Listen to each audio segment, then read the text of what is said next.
Olá amigos, estamos mais uma vez com o Bauru Fala, depois de um breve intervalo, onde tiramos para descansar e também para rever certas coisas, voltamos a apresentar o Bauru Fala.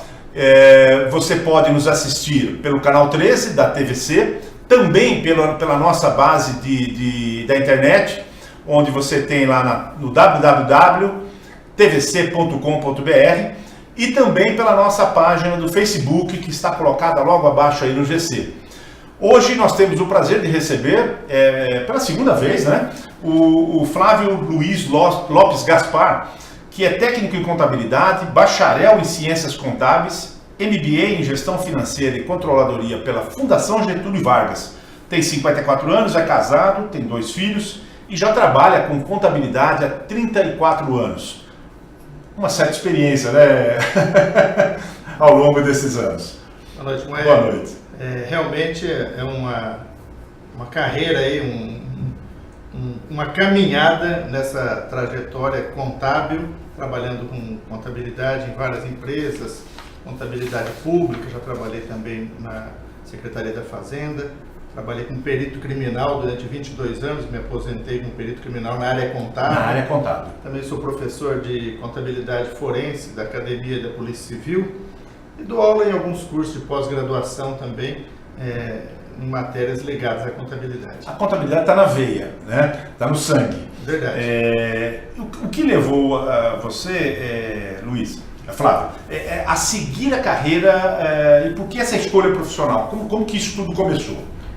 Foi meio induzido, assim. Quando eu tinha 15 anos, eu precisava trabalhar, minha mãe procurou um tio meu, na verdade, tinha um conhecido que era dono de um escritório de contabilidade lá em Araçatuba e pediu emprego para... Na verdade, eu e meus 2 irmãos trabalhamos lá, começamos naquele mesmo lugar, no escritório de contabilidade. Meu irmão mais velho é contador também, até hoje, trabalha com contabilidade. Meu irmão mais novo, ele depois partiu para o outro lado da informática.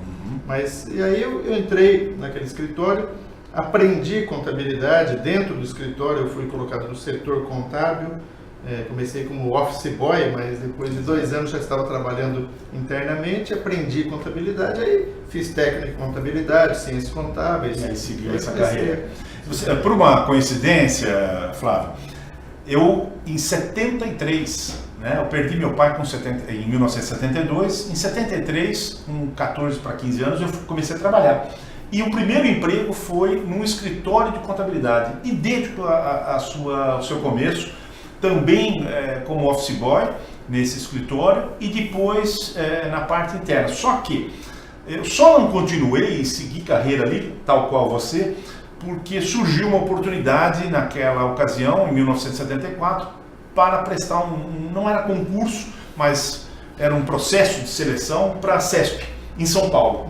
E aí eu acabei, obviamente, era um emprego espetacular, maravilhoso na época, principalmente, e eu prestei esse processo seletivo. Caso contrário, muito provavelmente eu teria seguido carreira, porque aquele era o meu primeiro emprego, era um escritório de contábil muito grande ali na zona sul de São Paulo, no Jabaquara, e eu já estava começando a aprender algumas coisas quando surgiu essa oportunidade, mas carreiras próximas. Mas eu segui, o seu irmão foi para a informática e eu fui para a CESP. Fale-nos um pouco dessa sua trajetória na contabilidade. Você começou no escritório, depois você acabou passando por banco, né? Você foi bancário, pela contadoria da Fazenda Estadual, né? E depois a carreira de perito criminal e como contador da Polícia Científica, né? Isso antes de dar aula, né? Ou em paralelo com a carreira docente, né? Mas essa trajetória da contabilidade via banco e a Fazenda Estadual, né? Então, na Secretaria da Fazenda a gente trabalhava com contabilidade pública e até interessante porque todas as regras, eu estava até falando com você antes, todas as regras que norteiam o controle contábil público é de uma lei de 1964. Perfeito. Lei 4.320 de 64, que organizou a questão da despesa pública, da receita pública, a questão orçamentária, as etapas, né, da despesa, os estágios da despesa, da receita pública. Então, isso mostra também que uma lei de 64 do Castelo Branco governo militar, né? E depois de 54 anos nós não vemos grande progresso no controle da despesa. O mundo mudou, nós temos aí uma evolução tecnológica muito grande, mas o controle da despesa ele ainda carece de um avanço, porque eu sempre falo isso, se o governo controlasse a despesa, que nele controla a receita, a arrecadação, uma grande parte dos problemas, né, do país ia brotar muito dinheiro, porque todos esses escândalos de desvio é por falta de controle, é por falta de mecanismos disponíveis, mas que não são aplicados. Nas 3 instâncias de poder, municipal, estadual e no federal. Se isso acontecesse, com certeza as prefeituras não estariam aí quase quebrando muitas vezes, ou em situação de dificuldade para fazer certos investimentos e manutenções, né? Porque teria o controle dos seus gastos rigoroso e bem feito, né? Exatamente, entendo assim. Depois, então, dessa parte de contabilidade pública, quando eu ingressei na Polícia Científica, em 1989, eu comecei a trabalhar com essa parte criminal envolvendo contabilidade. Então, através de perícia contábil, os crimes que envolvem documentos, que envolvem contabilidade, então eles precisam de uma análise, porque a justiça, o juiz, os promotores, eles não são técnicos na área, então eles precisam de em todos os casos, uma perícia, né? Envolve o exame de corpo de delito, ou seja, das peças que envolvem o crime, precisa de alguém para atestar ou periciar aqueles documentos. Então, o perito contábil atua muito em crimes geralmente que envolve desvio de dinheiro, peculato, apropriação indébita, crime contra a ordem tributária, crime de responsabilidade de prefeitos. Então, uma série de crimes afetos à contabilidade que são elucidados ou esclarecidos através do laudo pericial contábil, que a gente é um auxiliar da justiça no caso. Então, eu trabalhei muitos anos fazendo esse tipo de trabalho. E você deu aulas e ainda dá aulas, né, ainda hoje, que também é algo que eu tenho certeza é prazeroso para você poder estar passando aos alunos essa experiência, essa trajetória de vida através da matéria de ciências contábeis, né? Sim. Como eu também tenho hoje um escritório de assessoria contábil, então isso faz com que a gente esteja sempre atualizado com a legislação. Porque a contabilidade é muito ligada com legislação. Não existe um bom contador que não saiba legislação, porque são coisas... São intrínsecas, né? Intrínsecas, ligadas. Então, isso faz com que também hoje nos cursos, né, geralmente o curso de pós-graduação, onde as pessoas se atualizam mesmo, então a gente tem ministrado algumas aulas em curso de pós-graduação. Eu tenho dado aula também desde 89, eu dei aula no Liceu Noroeste, técnico em contabilidade, alguns anos, depois dei aula na Faculdade de Administração na USC, e depois eu comecei a dar aula só em curso de pós-graduação e até hoje venho fazendo isso daí. Inclusive fora de Bauru? Sim, eu tenho dado aula numa faculdade em Monte Aprazível, um curso de pós-graduação lá, e cursos livres. Eu tenho alguns cursos de atualização tributária aqui em Bauru mesmo, então às vezes a gente monta algum curso de atualização e monta turmas para atualizar a pessoa a respeito, principalmente da legislação tributária. Perfeito. Você deu um exemplo da lei, né? Que remonta a 1964. Mas e esse avanço tecnológico, toda essa revolução tecnológica que nós vivenciamos nesses últimos anos? No caso da contabilidade, ela foi também afetada por isso? Existe hoje uma facilidade muito grande com os computadores, né? Mas no trabalho diário isso também é visto? Houve uma mudança da forma como ela é feita. Quando eu comecei, a gente datilografava, né? A gente fazia contabilidade lançamento por lançamento. Aquelas máquinas barulhentas, né? Fazia, por exemplo, o livro diário, a gente fazia o livro diário e depois a gente fazia o livro razão. Cada débito no diário era feito no razão, cada crédito no diário era feito no razão. Hoje você faz um lançamento contábil no sistema informatizado, o razão é gerado. Né? Então você não faz duas vezes o mesmo serviço. E hoje também com o avanço tecnológico, com as notas fiscais eletrônicas, cupom fiscal eletrônico, então hoje você não precisa mais escriturar essas notas. como é um arquivo digital, você importa esses arquivos e hoje o trabalho é muito mais de conferência, de checagem, de questão dos códigos, porque nessa importação a máquina, o computador ele tem que ser parametrizado Exato. corretamente, porque senão você acaba tributando errado um item, pagando mais imposto ou menos imposto, gerando um erro. Então tem muito mais controle hoje. Por um lado facilita, por outro lado você fica mais sujeito a controles. Então hoje um dos grandes trabalhos nossos é realmente controlar e aperfeiçoar essa questão de criar parâmetros corretos para que aquilo que foi importado, para aquilo que foi trazido do próprio cliente diretamente das máquinas, né, dos computadores, depois seja processado e dê um resultado confiável e correto. Perfeito. Bom, recentemente você lançou um livro e um curso online, né, concomitante com o lançamento do livro. Qual o conteúdo desse curso e a quem ele interessa fazer? Qual é o público-alvo, né, desse curso? Nós lançamos eu criei uma empresa de cursos, né, F. Gaspar Cursos, e online, até, F. Gaspar, cursos.com.br. Então, o primeiro curso que nós lançamos foi um curso de legislação eclesiástica, então voltado para as igrejas. Por quê? Porque as igrejas, eu como trabalho com muitas igrejas no meu escritório também, eu vejo uma necessidade, porque a maioria das igrejas são irregulares. Né?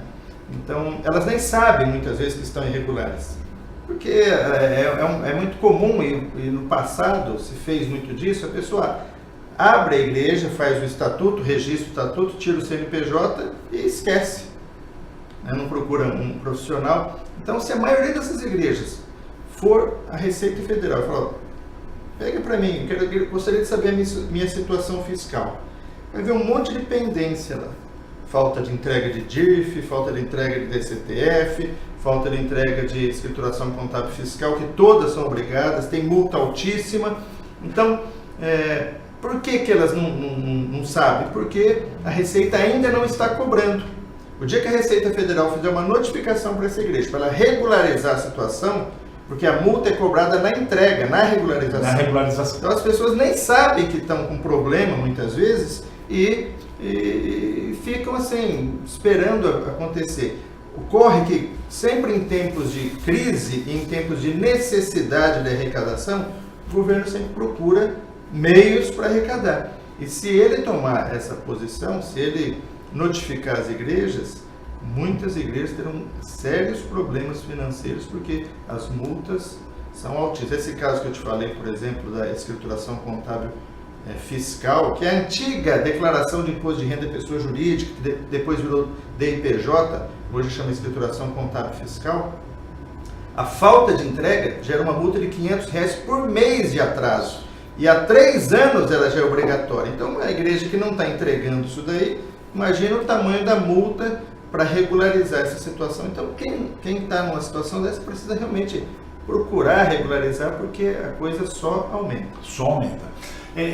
Nós estávamos conversando e eu gostaria até de dizer o seguinte: nós que somos leigos, que não estamos na contabilidade ou fazendo parte como um pastor ou alguém que esteja à frente de uma comunidade como essas, temos e sempre tivemos a impressão da imunidade, que a igreja é isenta, que a igreja não paga imposto, que ela não precisa pagar nada, que está tudo. Isso não é uma verdade, muito pelo contrário. Pelo que você nos fala e por tudo que está no conteúdo do livro, existe uma série de obrigações, uma série de coisas que muitas vezes passam despercebido pelos pastores, pelos escritórios e podem gerar um problema seríssimo como esse que você falou, né? Exatamente. A Constituição Federal, artigo 150, ela diz que são isentas, né, são imunes do pagamento de impostos sobre o patrimônio e a renda das igrejas. Então, todos os impostos sobre o patrimônio e a renda são isentos. IPTU, né, imposto de renda, extensivo à contribuição social. Agora, existem algumas obrigações, por exemplo, contribuição previdenciária.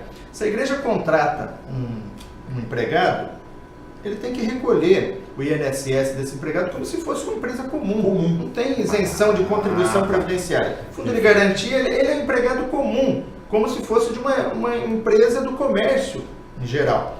Então, alguns tributos são isentos. Na verdade, a Constituição fala impostos sobre o patrimônio. Essa contribuição previdenciária já é devida.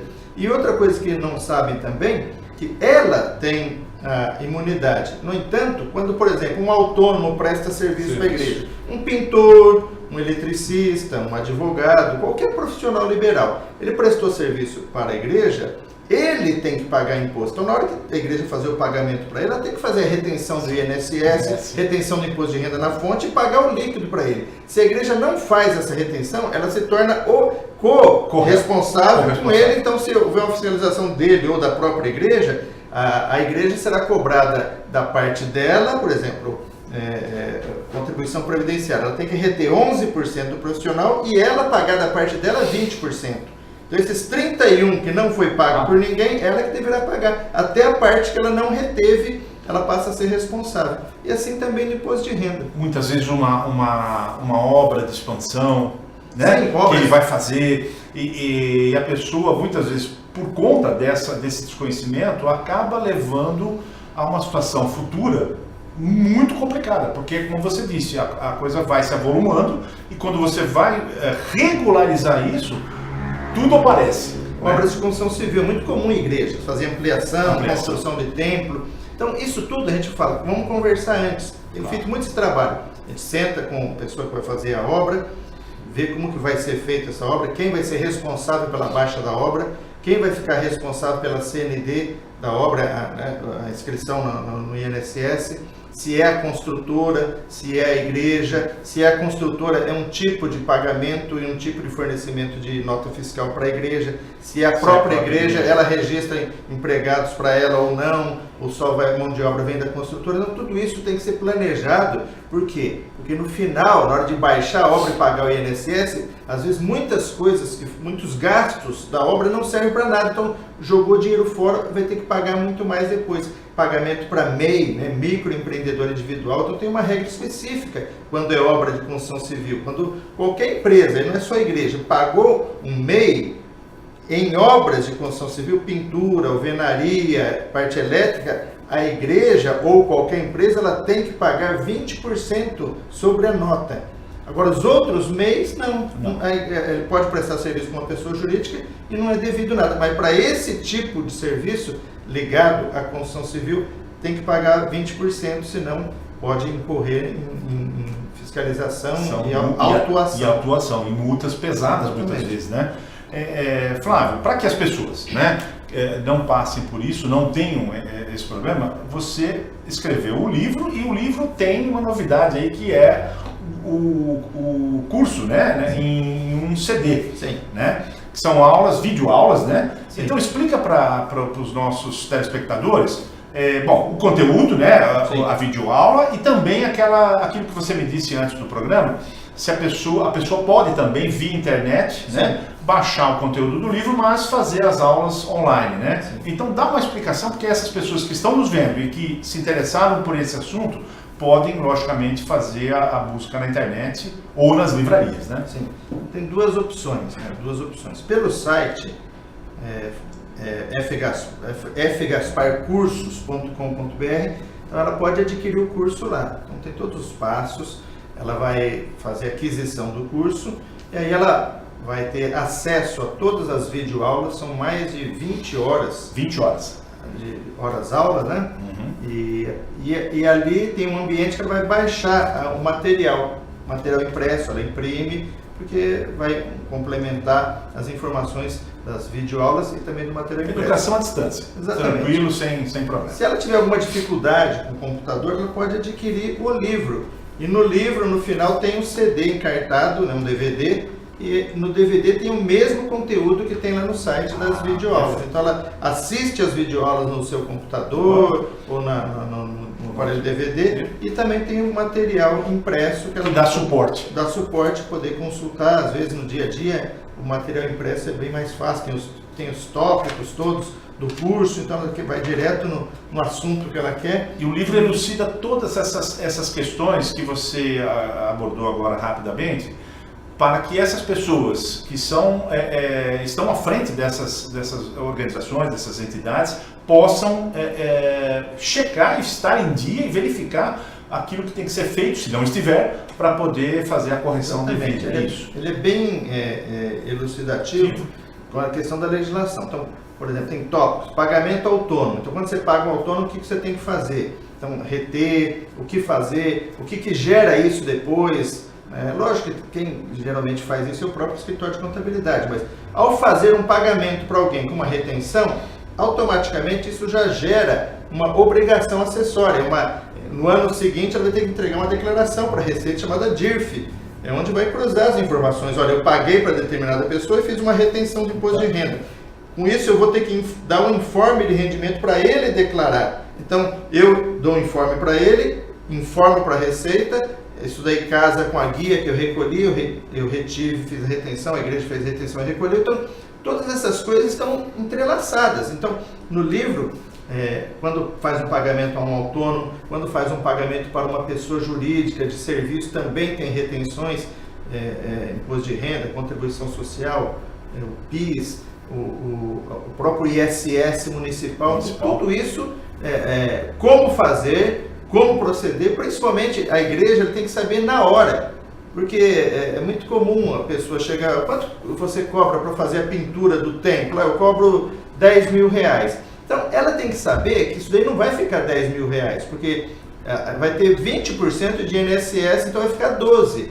Se ela contratasse uma pessoa jurídica por 11, vai ficar mais barato. Sim. Então, ela tem que ter essa noção tributária para poder fazer negócio. O que acontece muito comum?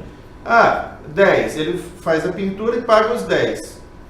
Mas eu não sabia que tinha mais 2. Aí esse documento vai para a contabilidade, mas você não fez o pagamento do INSS, você vai ter que pagar. Mas você não fez a retenção dele dos 11%, então você vai ter que arcar. Mas agora ele já foi embora, eu já paguei, então vai ter que pagar a parte da igreja e a parte que ela não reteve por desconhecimento. Então, isso daqui para o tesoureiro é um manual de trabalho. Do tesoureiro. E fora isso tem a questão, eu abordo a questão da imunidade, muita gente não sabe, mas mesmo que a igreja tenha outros imóveis, mesmo que ela não usa para templo, ela tem direito à imunidade. Perfeito. Geralmente a prefeitura não reconhece, mas você tem o Supremo Tribunal Federal já pacificou isso aí, tem julgados vários a respeito disso. É só entrar com um pedido administrativo e, se não aceitar, entrar com a ação judicial. Porque às vezes a igreja tem uma sala de aula, um local onde ela usa para aulas, ou terreno, casa pastoral, ela tem um apartamento e esse apartamento está alugado. A única coisa que tem que ter toda a renda desses imóveis tem que ser revertido para a finalidade essencial da igreja. Então, perfeito. Provando isso daí, é imune. Sem contar também que em 2002, com a reforma do Código Civil, novo Código Civil, que já não é mais novo, já não é mais tão novo, mas ele criou a figura da organização religiosa que não existia. Então, a pessoa jurídica, organização religiosa, não existia até 2002. Então, as igrejas criadas antes de 2002 eram associações. Foi criado no modelo de associação. Então, muitas igrejas ainda permanecem nesse modelo de associação. Né? Que não é que está errado, mas ela não precisa seguir as regras de associação do Código Civil. Perfeito. Ela pode ter e nessa mudança fala que ela pode se organizar administrativamente, como ela entender. Então ela não precisa ficar naquele modelo engessado de associação, ela pode criar o seu próprio estatuto, as suas próprias regras, né? A diretoria, por exemplo, pode ser por tempo indeterminado, não precisa ter assembleia geral, que é necessário numa associação. Tudo isso ela pode ter e pode não ter, mas ela é que decide, porque o Código Civil permite às igrejas se organizarem livremente. Além do livro e do curso online, a sua empresa também presta assessoria. Quer dizer, se a associação, não, se a entidade tem dúvidas ou precisa fazer algum acerto referente, vocês têm essa facilidade de poder assessorá-los e orientá-los. Nós temos vários clientes, né, que são igrejas, associações, Então, isso que eu estou falando aqui vale para as associações também. Em geral, né? Em geral, essas obrigatoriedades de pagamento, então tudo isso daí, para as empresas do terceiro setor, basicamente é a mesma regra. Com alguma diferença que as igrejas possuem imunidade, né, e as empresas sem fins lucrativos, as associações sem fins lucrativos, geralmente são isentas. E é o que é uma grande dúvida. Entre isenção e imunidade. Porque às vezes a pessoa, ontem mesmo tinha vem muita coisa no Facebook, né? Olha, está tendo uma consulta no Senado lá sobre as igrejas, vai passar um projeto para acabar com a isenção das igrejas. Eu falei, isso daí não existe. Né? Não existe lei que possa mudar, tirar isso aí. A imunidade é constitucional. Para acabar com a imunidade das igrejas, tem que mudar a Constituição. Não é projeto de lei, não é lei nenhuma que vai acabar com isso. Tem que mudar a Constituição Federal. Né? Aí já tem um quórum privilegiado, tanto na Câmara dos Deputados, né, do Congresso. Do Congresso, que vai ter que ser votado na Câmara e no Senado. Então eu até coloco tudo isso aqui, porque as pessoas ficam por desconhecimento, fica repassando. Isso é uma simples consulta no Senado Federal que eles fazem aos montes, mas isso não representa nada, na verdade, porque isso é uma vontade política do governo. Sim. E esse governo que entrou já falou que não tem intenção de. As pessoas têm que tomar cuidado com fake news. Muitas coisas que são publicadas nas redes sociais, principalmente, e até na internet, você tem que tomar um cuidado muito grande. É por isso que existem profissionais especializados, e o Flávio é um deles, o escritório deles é um deles, para que você possa buscar essa informação precisa e você poder, né, a partir daquele momento, se tiver que fazer regularização, vai fazer, ou uma simples orientação, né? Como é esse caso, você citou alguns bons exemplos com relação a isso, né? Exatamente. Flávio, o tempo passa rápido, gostaria que você fizesse as suas considerações finais, né? Sobre o livro, sobre o curso. O que eu queria falar é nesse sentido, né? Procure saber a situação, não deixe o tempo passar. Se está com algum problema, procure regularizar a partir de agora. Então, todo problema, depois de 5 anos, ele desaparece. Então, se você regulariza hoje, daqui a 5 anos você não tem problema nenhum mais. Agora, se o tempo passa, o tempo vai passando, o problema fica maior. E se houver uma notificação, se a igreja, por exemplo, precisar por algum motivo de uma certidão negativa, ela só vai obter essa certidão negativa se tiver regular. E para regularizar, ela precisa entregar tudo que está pendente. E nessa entrega é que aparecem as multas. Então, é preferível já tomar todas as passos de regularização. Onde a pessoa, para a gente terminar, onde a pessoa pode encontrar o livro? Esse livro, ele no site www.fgasparcursos.com.br. Lá pode ser pedido tanto o livro como o curso online. E fisicamente, aqui em Bauru? Fisicamente, o livro nós temos na livraria Bocafé. Bocafé, ali na 13 de maio, né? Por enquanto está só nessa... Só na 13 de maio. Na Bocafé, ali na 13 de maio. 1708. Beleza. Aproveitando que nós estamos falando de livro, o meu livro, De Sarney a Temer, Nossa Incipiente Democracia, foi lançado aqui em Bauru e também foi lançado na Bienal Internacional do Livro. Ele está à venda aqui em Bauru, na livraria Jarovi, na livraria Empório e também na papelaria e livraria Infordige. Né? Você que precisa dar um presente de Natal, nós temos aqui a opção de um livro técnico com o Flávio, nós temos também um segundo livro, né, que o Flávio já lançou, Jesus Veio, também para os bons, e que você pode encontrar nessas livrarias. E o meu livro que está à disposição na Jarovi, Empório e Infordige. Um abraço a todos, muito obrigado pela audiência de vocês e até a semana que vem, se Deus quiser. Um grande abraço.